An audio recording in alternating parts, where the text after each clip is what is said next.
তো বন্ধুরা চলো আজকে কি রান্না বান্না করলাম তোমাদের শেয়ার করব। তো তার আগে বলি, আমার বিভৎস শরীর খারাপ, কালকের থেকে পায়খানা, জ্বর, বমি সব হচ্ছে। তো কিছু রান্নাবান্না ভেবেছিলাম আজকে করবোই না, ভিডিও বানাবো না।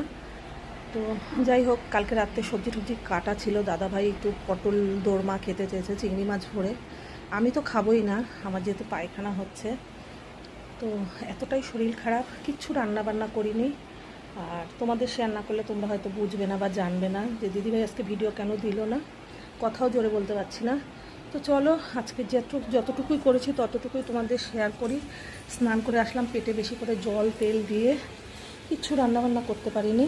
তো তোমরা ঘরের মানুষ, তোমাদের এইটুকু না বললে, এইটুকু শেয়ার না করলে আমার ভালো লাগে না। তো চলো দেখানো যাক। করিনি গো বন্ধুরা, কটা ভাত করে নিয়েছি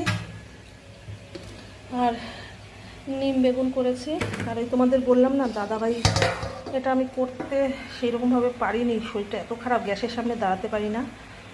এই পটল দোরমা করেছি, এই রান্নাবান্না করলাম। কালকের মাছ আছে, কালকের তরকারি আছে, আমি তো কিচ্ছু খাবো না কারণ এর ভিতর চিংড়ি মাছ দেওয়া আছে।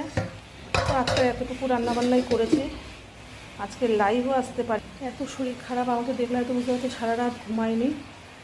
তো চলো এতটুকু ভিডিওগুলো দেখো, দাদাভাইকে খেতে দেওয়া যাক।